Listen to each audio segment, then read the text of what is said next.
BKC Bharat diamond Morse ते वाकोला आणि पुढे पश्चिम द्रुतगती मार्गापर्यंतचा प्रवास सुसाट होणार आहे. बीकेसी वाकोला या उन्नत मार्गाचं काम अंतिम टप्प्यामध्ये आहे. त्यामुळे 10 किलोमीटर लांबीचा LCAR हा प्रकल्प पूर्णत्वाच्या उंबरठ्यावर पोहोचला आहे. नेट यूजी परीक्षेमुळे आज रेल्वे प्रशासनानं मेगा ब्लॉक घेतला जाणार नसल्याचं स्पष्ट केलंय. तरी पश्चिम आणि मध्य रेल्वेनं रात्रकालीन दीर्घ ब्लॉकचं आयोजन केलेलं होतं आणि या ब्लॉकमुळे उपनगरीय लोकल सेवांवर परिणाम झालेला होता.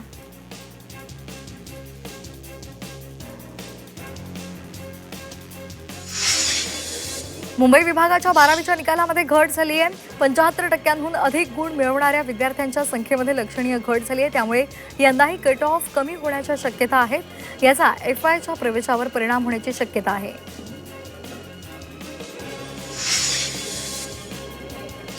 मुंबई विभागातील 3 कनिष्ठ महाविद्यालयांचा पूर्णपणे 0% निकाल लागलेला आहे. 7 महाविद्यालयांमधील काही विज्ञान, कला, वाणिज्य, व्यवसाय, शिक्षण यापैकी काही शाखांचा निकाल 0% लागलाय. त्यामध्ये ठाणे जिल्ह्यामध्ये सर्वाधिक कनिष्ठ महाविद्यालयांचा समावेश आहे.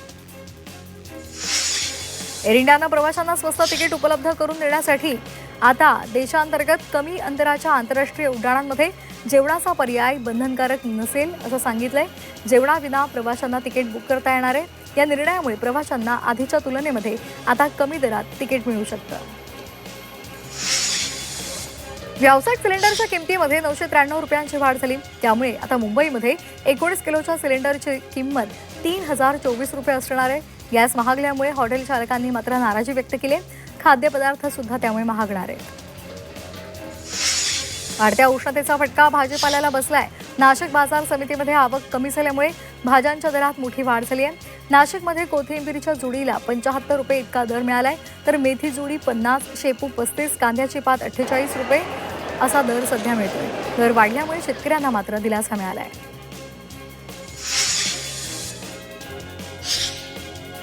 मुंबईमध्ये येत्या मंगळवार बुधवार पाणी पुरवठा बंद असेल तर काही भागांमध्ये कमी दाबानं पाणी पुरवठा होणार आहे. अमरमहल ते वडाळा परळ तसंच ट्रॉम्बे आणि तुर्भे उच्चस्तरीय जलाशयापर्यंतचा जलबोगदा कार्यान्वित करण्याची कामं सध्या पालिकेनं हाती घेतली आणि त्यामुळे हा निर्णय घेतलाय.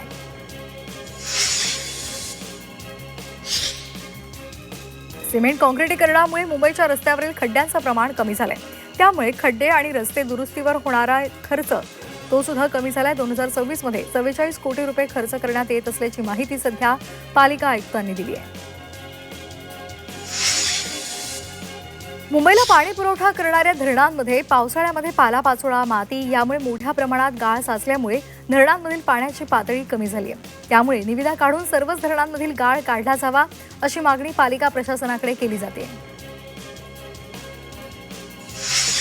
मे महिन्यामध्ये तापमान किंचित घसरणार असल्यामुळे कमी चटके बसतील असं असलं तरीही मुंबईमध्ये प्रचंड आर्द्रतेमुळे अक्षरशः घामाच्या धारा वाहतील असा अंदाज हवामान विभागानं वर्तवलाय. एप्रिलमधील तीव्र उकाड्याच्या तुलनेमध्ये वातावरण काहीसं सौम्य राहील आणि त्यामुळे उष्णतेची लाट येण्याची शक्यता नाही. 4 आणि 5 मे रोजी गडचिरोली, चंद्रपूर, वर्धा आणि यवतमाळमध्ये वादळी पाऊस पडण्याचा इशारा हवामान खात्यानं वर्तवलाय.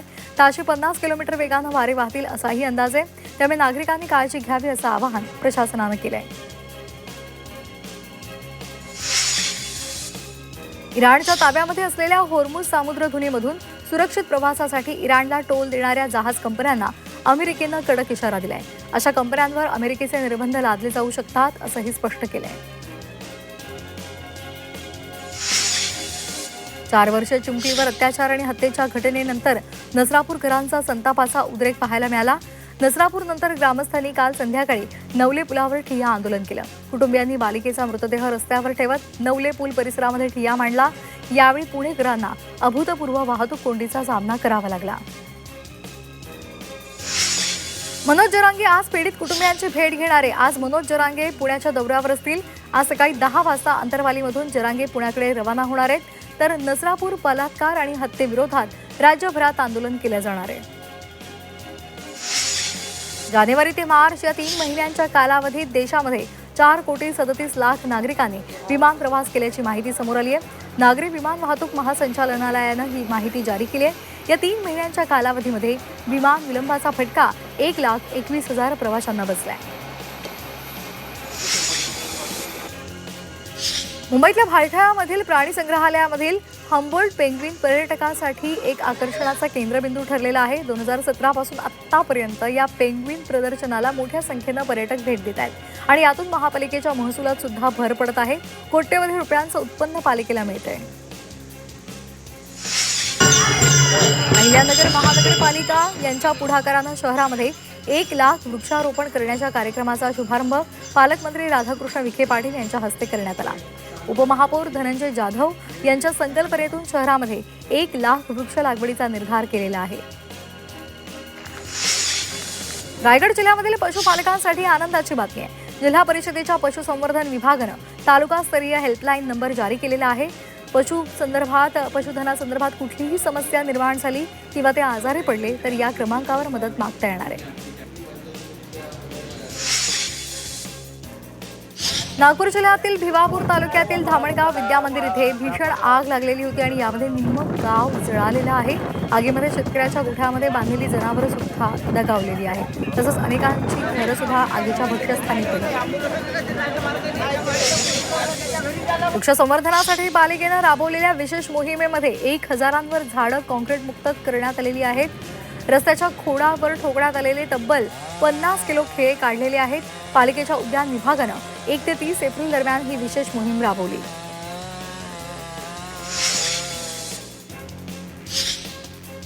टुरिस्ट तिकीट योजनेला प्रवाशांनी चांगला प्रतिसाद दिलाय.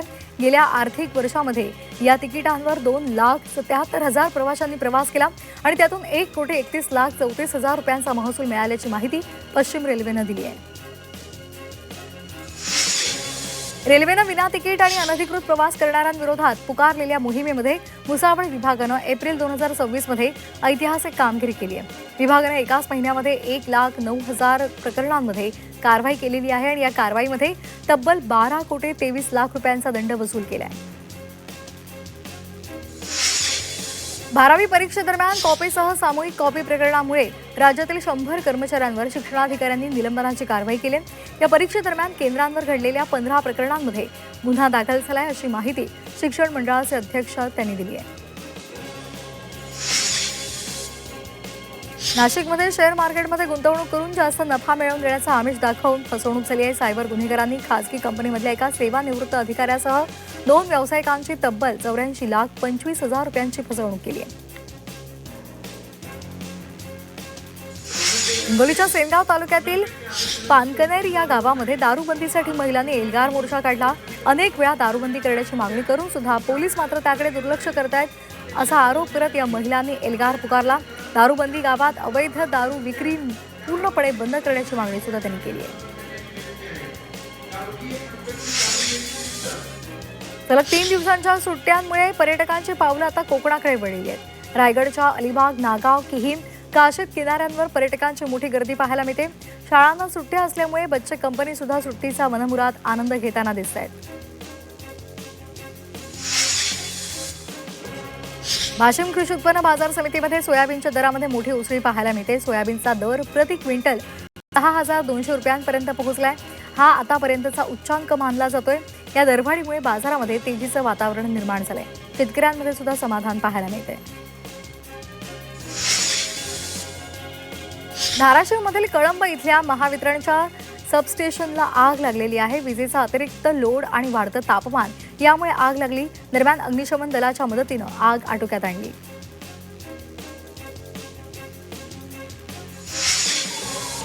नाशिकच्या सुरगाणा शहरामध्ये भीषण आग लागलेली आहे. या आगीमध्ये 10 व्यावसायिक गाळे जळून गेलेत. या घटनेमुळे शहरामध्ये खळबळ उडाली आहे. वाशिम जिल्ह्यामधील मेडशी या परिसरामध्ये वन विभागाच्या डेपोमध्ये भीषण आग लागली. डेपोमध्ये साठवून ठेवलेल्या लाकडानं पेट घेतल्यामुळे आग पूर्णपणे वाढली. दरम्यान घटनास्थळी अग्निशमन दल दाखल झालं आणि त्यांनी आग आटोक्यात आणली.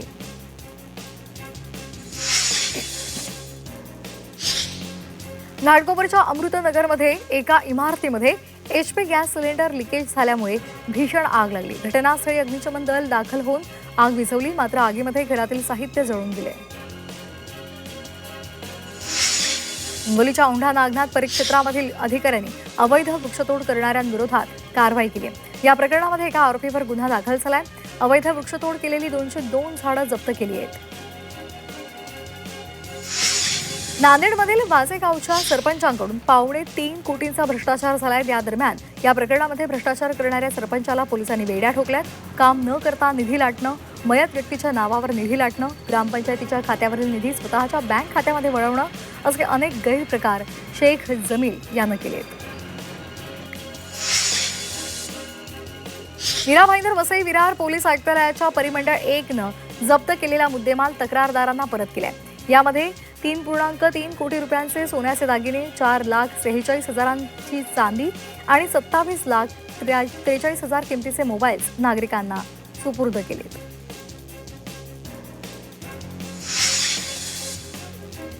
कल्याण शहरामध्ये दुचाकी चोरी करणाऱ्या 4 पोलिसांनी अटक केली आहे। गाडी चोरत असताना एका तरुणाला ताब्यात घेतलेला आहे। या चौकशी दरम्यान इतर 3 यामध्ये सहभागी असल्याचं तरुणानं सांगितलंय। दरम्यान माहितीच्या आधारे पोलिसांनी 18 ते 21 वयोगटातील 3 अटक केली आहे।